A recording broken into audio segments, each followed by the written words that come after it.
میرا نام ڈاکٹر محمد سعید شیخانی ہے، میں کنسلٹنٹ فزیشین ہوں التمش ہاسپٹل میں۔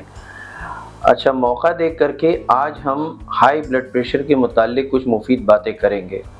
ہائی بلڈ پریشر یعنی بلند فشار خون اردو میں جسے ہم کہتے ہیں، وہ ایک مرض ہے۔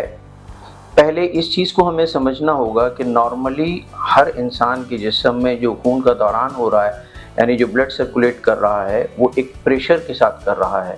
جیسے ایک پانی کی موٹر پانی کو پمپ کرتی ہے، ایسے خون کو ہمارا دل پمپ کرتا ہے تاکہ جسم کے ہر حصے تک خون پہنچ سکے۔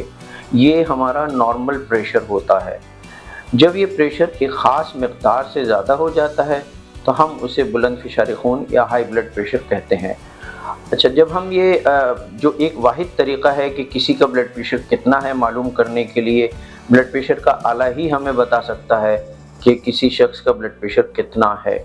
لوگ عام طور پر ذہن میں یہ باتیں رکھتے ہیں کہ جی سر میں درد ہوگا، یا نیند نہیں آ رہی، یا پسینے زیادہ آ رہے ہیں، یا کوئی ایسی چیز ہو رہی ہے اس لیے بلڈ پریشر ہائی ہے۔ اور یہ چیز میں نے اس لیے شروع میں بتائی کہ لوگ عام طور پر یہ سمجھتے ہیں کہ اس وجہ سے جا کر کے ڈاکٹرز کے پاس اپنا بلڈ پریشر چیک کراتے ہیں، اور اگر اتفاق سے ہائی بلڈ پریشر آ جائے تو وہ کچھ عرصہ دوا لے کر کے دوا روک دیتے ہیں، میڈیسنز کو روک دیتے ہیں۔ جبکہ بلڈ پریشر کا مرض جب تشخیص ہو جائے اور باقاعدہ کسی مریض کو بلڈ پریشر کا مریض قرار دے دیا جائے تو اسے یہ دوا زندگی بھر لینی پڑے گی۔ یہ ضرور ہے کہ شروع میں ہو سکتا ہے مائلڈ ڈوز یا لو ڈوز سے بلڈ پریشر کنٹرول میں آئے، اور جیسے جیسے وقت گزرتا جائے، آدمی عمر رسیدہ ہوتا جائے، اس کے بلڈ پریشر کے ڈوز کو بڑھانا پڑے، بلڈ پریشر کی دوا کے ڈوز کو بڑھانا پڑے، یا دوسری قسم کی بلڈ پریشر کی دوا ایڈ کرنی پڑے۔ مختلف اقسام کی بلڈ پریشر کی دوائیاں آتی ہیں۔ اس میں ایک بات اور میں واضح کر دوں کہ ہر مریض کے لیے اس کی اوور آل کنڈیشن دیکھ کر کے، یعنی اس کا بلڈ پریشر کتنا ہے، آیا اس کو ساتھ کوئی اور امراض لائک شوگر کا مرض، موٹاپے کا مرض یا کوئی اور مرض ہے، اور اس کے علاوہ دل کا کیا حال ہے، یعنی دل پوری طرح پمپ کر رہا ہے یا کمزوری سے پمپ کر رہا ہے، جسے ہم ہارٹ فیلئر کہتے ہیں، تو اس شکل میں بلڈ پریشر کی دوائیاں ہر مریض کے لیے مختلف ہوتی ہیں۔ عام طور پر یہ دیکھا گیا ہے کہ لوگ یہ سمجھتے ہیں کہ جی فلاں بلڈ پریشر کی دوائی میرے چچا نے استعمال کی تھی اور وہ اس سے ان کا بلڈ پریشر ٹھیک ہو گیا تھا تو میں بھی کر لوں۔ یہ کانسیپٹ تھوڑا سا غلط ہے۔ بلڈ پریشر چیک کرانا چاہیے، اور ڈاکٹر کی ہدایات کے مطابق، جیسا میں نے عرض کیا کہ ہر مریض کا انڈیویجولائز ٹریٹمنٹ ہوتا ہے، یعنی ہر مریض کی بلڈ پریشر کی دوا کی ضرورت مختلف ہو سکتی ہے، نہ صرف دوا مختلف ہو سکتی ہے بلکہ ڈوز بھی مختلف ہو سکتا ہے۔ لہذا ہر مریض کو اپنے طور پر اپنا بلڈ پریشر چیک کروا کر علاج کرانا چاہیے تاکہ بلڈ پریشر جو نارمل رینج ہے اس میں آ جائے۔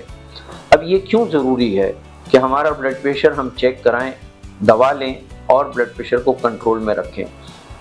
اگر ہم ایسا نہیں کریں گے تو جیسا میں نے اپنی ایک اور پریزنٹیشن میں بتایا تھا شوگر کی، ہمارے جسم میں تمام اعضاء اللہ تعالیٰ نے بے مقصد نہیں بنائے۔ ہر عضو کا کوئی نہ کوئی مقصد ہے، ہر آرگن کا کوئی نہ کوئی مقصد ہے، لیکن ہمارے جسم میں 5 اعضاء ایسے ضروری ہیں کہ جن پہ اگر کوئی اثر ہو تو انسان کی زندگی معذوری کی ہو جاتی ہے۔ وہ 5 اعضاء وہی ہیں جو شوگر کی وجہ سے بھی متاثر ہوتے ہیں، یعنی دماغ فالج ہو جانا، آنکھوں کی بینائی میں کمزوری یا ختم ہو جانا، دل یعنی ہارٹ اٹیک ہونا دل میں، گردے ان کا فیل ہو جانا اور پھر ڈائلیسس مشین پہ، اور ہاتھ پیر کی انگلیوں میں اثر ہونا۔ تو ان تمام باتوں کی وجہ سے جو ہے یہ ضروری ہے کہ ان کمپلیکیشن سے بچنے کے لیے ہم بلڈ پریشر کی مانیٹرنگ کریں اور بلڈ پریشر کا علاج کریں۔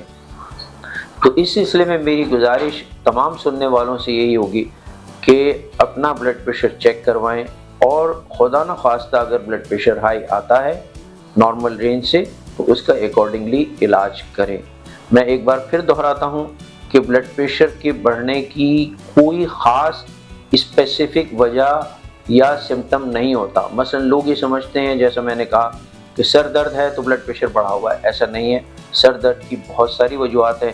ہاں یہ ضرور ہے کہ اگر کسی ایک ایجڈ آدمی کو 50-55 سال 60 سال عمر ہے، اس کو اگر سر درد ہو رہا ہے تو اسے ضرور اپنا بلڈ پریشر چیک کرنا چاہیے، ٹھیک ہے؟ اور پھر جب بلڈ پریشر اگر آ جاتا ہے تو اس کے بعد اس کا علاج اور مانیٹرنگ بے انتہا ضروری ہے تاکہ کمپلیکیشن سے بچا جائے۔ اگر کوئی مزید معلومات حاصل کرنا چاہتے ہوں مجھ سے تو مجھ سے مل سکتے ہیں۔ میں التمش ہاسپٹل میں اویلیبل ہوتا ہوں منڈے اینڈ تھرسڈے شام 6 بجے سے 7:30 بجے تک۔